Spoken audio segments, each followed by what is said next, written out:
우리 영아부서부터 유아부, 유치부, 유년부, 소년부, 중등부, 고등부, 오늘 또 청년 공동체, 마을장 리더 헬퍼 다 찬양 감사하고, 또 앞에서 찬양 인도한 우리 청년 공동체 찬양 팀도 감사하고, 여러분 한 주간 동안 새벽자리 잘 지키신 것 하나님께서 귀한 은혜로 다시 여러분들에게 되갚아 주실 줄로 믿습니다.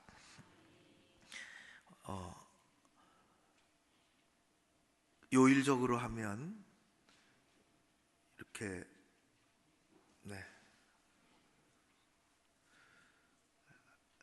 괜찮아요. 너무 잘했어요. 요일적으로 하면은 금요일날 예수님께서 돌아가시고, 주일날, 우리로 하면 주일에 부활하십니다. 토요일은 그 사이에 있습니다. 예수님이 십자가에 돌아가신 날과 부활하신 날 사이에 있는 날이죠.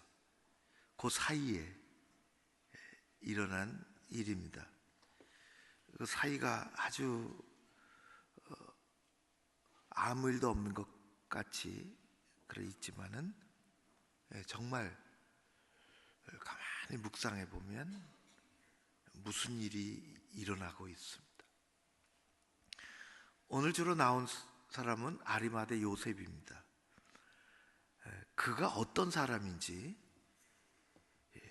그가 도대체 무슨 일을 했는지를 성경은 아주 자세하게 이야기해 주고 있습니다. 공회 의원이라고 얘기합니다.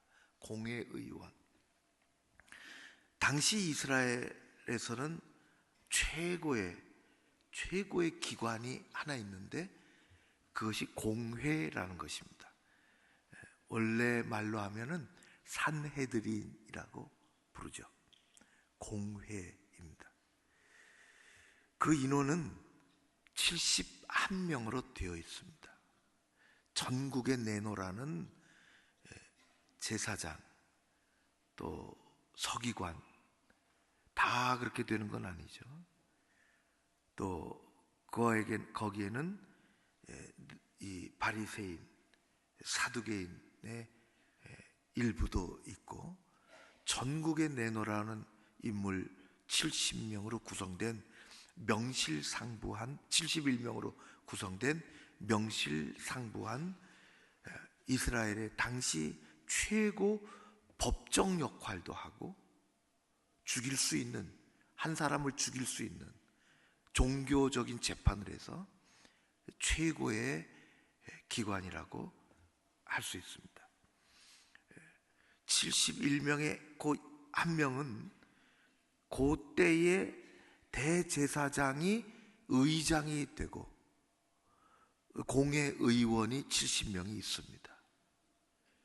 대단히 거들먹거리기 좋은 자리입니다. 대단히 파워 부리기 좋은 자리입니다. 그리고 사람들이 신임을 하건 안 하건 어떻게 그 안에서 뭐가 이루어지고 있습니다. 그런 의원이었습니다. 그러니까 지체가 넘지요. 이 공회가 예수님을 불러 세우기도 했고, 그 후에 베드로도 불러 세우기 했고, 이 바울도 공회 앞에 불러 세워졌습니다. 심판하려고 하는 것이죠. 요셉은 지위가 아주 높은, 보통 사람들이 근접하기 어려운, 그리고 공회가 열리는 날에는 휘황찬란한 옷을 입고 다 각자의 자리에 자리 잡아 근엄한 얼굴과 또 눈으로 사람들을 정죄하는 공회의 의원이었습니다. 아리마대 사람이라 그렇게 얘기합니다. 아리마대 요셉, 통상 그렇게 이야기하죠. 요셉이라는 이름은 성경에 참 많이 나옵니다. 그래서 그것을 구별하기 위해서 그가 유대 지방에 예루살렘에서 그리 멀지 않은, 정확히 보면 지금은 어딘지 잘 모르는 그런 아리마대 출신의 사람이다라고 그를 다른 요셉과 구별하기 위해서 그렇게 붙였습니다. 종교적인 측면에서는 그는 그때까지만 해도 그저 뒤섞여서 잘 드러나진 않았지만은 51절에 아주 심각한 의미심장한 말씀, 그들의 결의와 행사에, 적어도 예수님에 관한 한 그들의 결의와 그들의 결의, 공회에 지체 높은 분들의 결의와 행사에 찬성하지 아니했다, 그렇게 되어 있고, 그리고 50절에는 선하고 의로운 사람이라 그렇게 얘기합니다. 하나님의 나라를 기다리는 사람이라 그렇게 얘기합니다. 이것이 그에게 있어서 공의 의원이 아니라 하나님에게 있어서 준비된 사람입니다. 필요한 사람입니다. 공의 의원들이 높은 사람이 필요한 게 아니라 선하고 의롭고 하나님의 나라를 기다리는 그 어떤 사람이 하나님은 필요한 것입니다. 그는 오늘 우리가 읽어본 말씀처럼 예수님 당시에 예수님을 잘 지켜보고 있었다는 것을 알게 됩니다. 예수님이 요단강에서 세례 받으시고 하나님 나라가 가까워 왔으니 회개하라 고 외칠 때서부터 예수님을 유심히, 그러잖아요. 세상에 드러났으니까 유심히 관찰하고 있었습니다. 예수님께서 사람들 사이에서 병자를 고치시고 천국 복음을 전하시고 성전에서 장사하는 사람들을 내쫓으시고 상을 뒤집으실 때에도 그는 가까이서 멀리서 소문으로 아니면 멀리서 직접 예수님을 지켜보고 있었습니다. 그의 주변에는 아까 우리가 이야기 나눈 것처럼 대단한 종교인, 권력자들이, 실력자들이 얼마나 많은지 모릅니다. 그는 그 틀 속에서 살았던 사람입니다. 그들 대부분은 예수님을 아주 부정적으로 보고 험잡으려고 하고 혈안이 되어서 올무에 걸려들게 하려고 공격하려고 그랬던 사람들인데 그는 심정적으로 동조하지 않았다, 그렇게 했습니다. 동조하지 않았다. 하나님은 그런 사람을 필요로 하십니다. 아주 특별한 사람이죠. 그 사람을 잘 하나님이 구별해 두셨습니다. 수많은 사람들이 십자가에 못 박으려고 소리를 쳐도 아리마대 요셉은 군중에 끌려가지 않았습니다. 세상이 다 예수님을 등지고 심지어는 따라다니던 제자들도 예수님을 다 가까이 가니까 주저하고 두려워하고 무서워할 때에도 그는 오히려 용기를 가지고 용감하게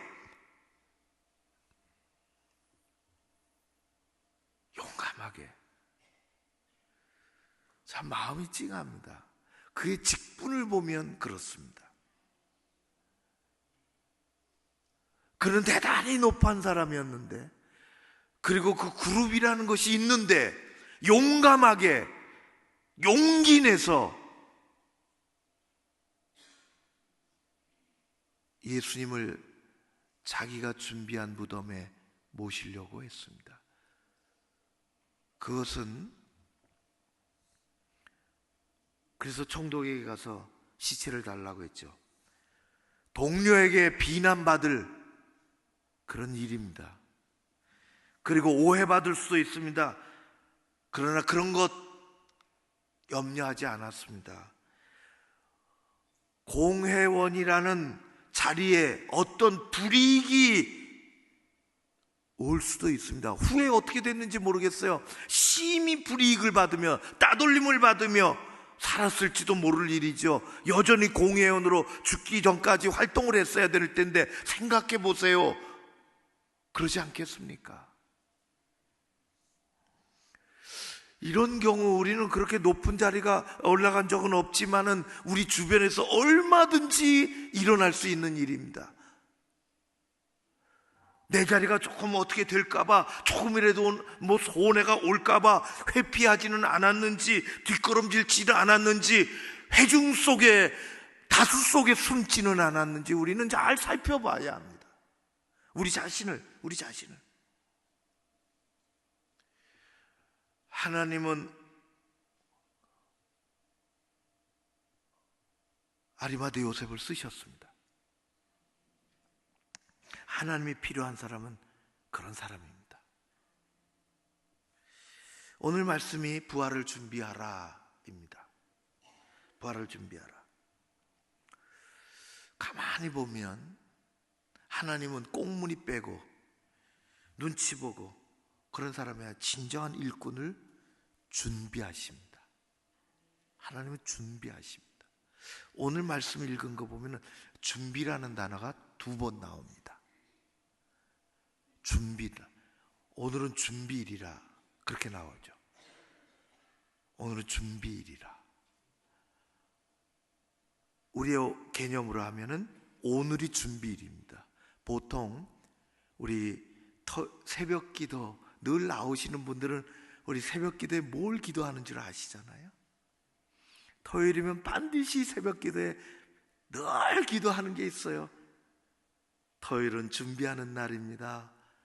주일을 준비하게 해주세요. 주일 예배 잘 드릴 수 있도록. 어린이들, 학생들, 우리 늘 그거 기도합니다. 토요일은 준비일입니다. 실제로 우리 기독교 전통에도 토요일은 준비일입니다. 주일을 준비하는 거예요.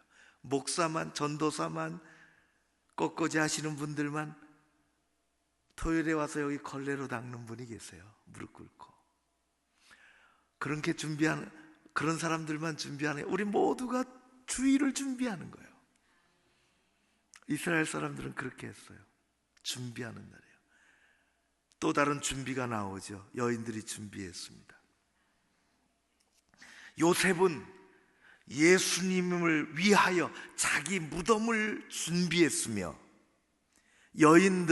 몇몇 여인들은 향품과 유향을 준비했습니다. 그런데 놀랍게 보면 하나님은 준비하시는 하나님이십니다. 준비하시는 하나님. 성경에, 우리 개역 성경에 준비라는 단어가 성경에 가장 먼저 나오는 곳이 창세기 22장입니다. 하나님께서 아브라함에게 천사를 보내셔서 이삭을 번제로 드리라고 하셨죠.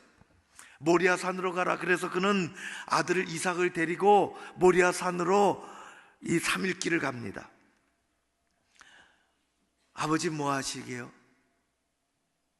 같이 가자 아들아. 하나님이 번제 드리라고 하셔. 하루 이틀 가까이 나가고 이삭이 아무리 생각해도 이상해요. 아니 번제를 드릴 번제물이 있어야 되잖아요. 아버지 번제물은 어디 있어요? 아버지가 대답할 말이 있나? 지금 아들을 데리고 가는 판에 할 말이 없습니다. 잃어버렸습니다. 너무 당황해요. 당황스러워요. 그때 아브라함이 이렇게 얘기합니다. 하나님이 준비하실 거야. 그가 모리아 산 언덕에 올랐을 때에 아들을 손으로 잡으려고 하는 순간 천사가 나타나서 잡지 마라, 손대지 마라, 내가 내 마음을 알았다.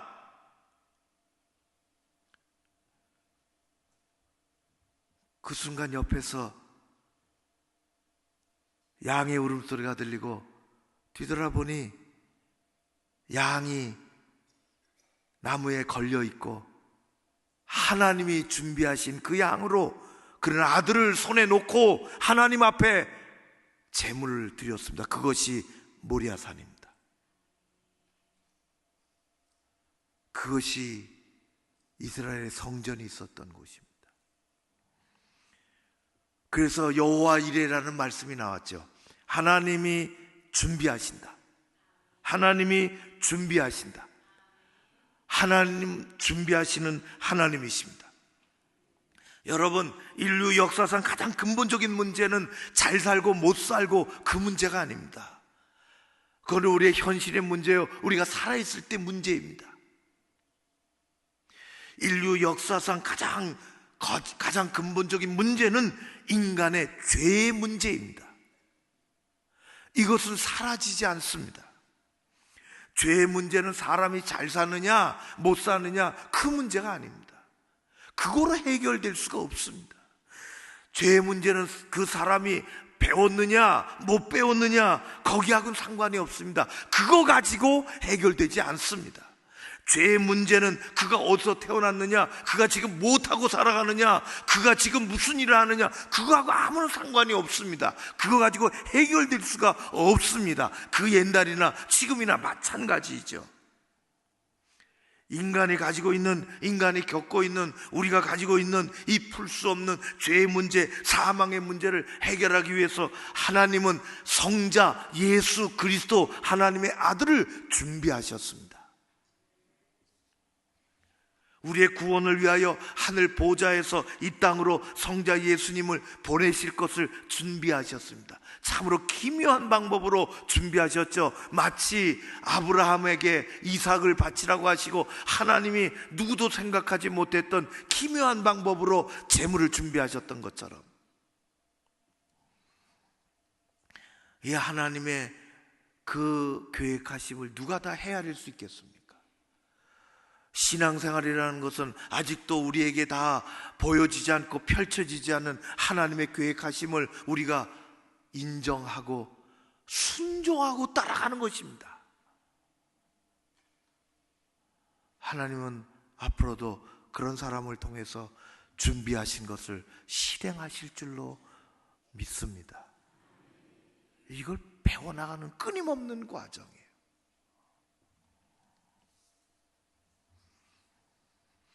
하나님은 나사렛 동네에서 이거 예수 그리스도를 보내실 것을 준비하시고, 나사렛 동네에서 마리아도 준비하시고 요셉도 준비하셨어요. 또 다른 요셉, 태어나실 때 여관집 주인도 준비하셨어요. 말구유도 준비하셨어요. 돌아가실 때 아리마대 요셉을 통하여 무덤을 준비하시고 몇몇 여인들을 통하여 물건도 향품도 준비하게 하셨습니다. 어떻게 보면 향품을 준비한 것이 아니라 무덤을 준비한 것이 아니라 사람을 준비하십니다. 사람을. 제가 가만히 묵상했지요. 토요일은 무슨 날인가? 하늘이 잔치하는 날입니다. 이제 예수님의 부활을 위하여 하나님이 천군 천사를 준비하십니다. 다시. 그리고 천국에서 하나님이 이렇게 말씀하십니다. 나의 일꾼들아, 천군 천사들아, 들으라. 이제 때가 되었다. 부활을 준비하라. 부활을 준비하라. 땅 위에서는 죽음으로 모든 것이 끝난 듯하나 하늘에서는 부활을 준비하고 있습니다. 새로운 시작을 하나님은 준비하시는 것이죠. 그래서 우리 인생은 모두 다 새롭게 준비할 수 있습니다. 새로워질 수 있습니다. 10년, 20년, 30년 묵은 때도 다 새로워질 수 있습니다. 하나님이 준비하십니다. 예수님 십자가에서 돌아가신 후 몇몇 사람들이 슬픔 가운데 돌무덤도 향품도 준비했죠. 그러나 하늘에서는 부활이 준비되고 있습니다. 부활을 준비하라. 우리도 그 주님의 하나님의 음성을 듣기를 원합니다. 너도 부활을 준비하라. 너도 부활을 준비하라. 너도 부활을 준비하라. 우리도 그 음성을 들어야 합니다. 행사로서의 부활이 아니라 하나님이 준비하셨던 그 부활, 이 민족에 일어나도록 우리 교회에 일어나도록, 개인의 심령마다 일어나도록 부활을 준비하라. 부활을 준비하라. 너의 부활을 준비하라. 하나님 말씀하십니다. 여러분도 부활을 준비하시기를 바랍니다. 우리는 연약해서 십자가를 붙잡아야 됩니다. 병들고 지치고 힘들고, 그리고 또 시험에 빠지고, 우리는 십자가를 붙잡아야 됩니다. 그리고 새롭게 되기 위하여 부활을 준비해야 됩니다. 부활을 준비하는 것입니다. 죄에 시달리고 시험에 빠져버렸고 질병에 시달리고 십자가의 치유를 간구하며 우리는 새로워지기 위해서 부활을 준비해야 됩니다. 십자가의 사람이요 부활의 사람들이 다 되시기를 주의 이름으로 축원합니다. 부활은 끊임없는 힘을 우리에게 가져다 줍니다. 부활은 우리에게 새로운 희망을, 괜찮다, 새롭게 될 수 있다라고 하는 하나님의 메시지를 우리 가운데 살아있도록 만들어 주십니다. 그래서 베드로도 십자가 앞에서 낙심하고 힘들어하고 뒷공문이나 빼던 베드로도 부활을 통과하고 그도 새 사람이 되었습니다. 부활을 준비해야 합니다. 사랑하는 성도 여러분, 주님의 십자가는 골고다 언덕 위에서 끝난 것이 아니라 우리의 십자가가 되어야 하고, 주님의 부활은 주님의 부활로 끝나는 것이 아니라 반드시 우리의 부활이 되어야 할 줄로 믿습니다. 신앙생활의 핵심이죠. 하나님께서 십자가로 우리의 모든 것을 용서하시고 다 덮어두시고 지워주시고 씻어주시고 부활을 통해서 우리를 새롭게 만들어주실 줄로 믿습니다. 나에게 왜 교회에서 직분을 주셨는지 부활의 정신이 우리를 새롭게 합니다. 나에게 왜 하나님의 자녀라고 불러주셨는지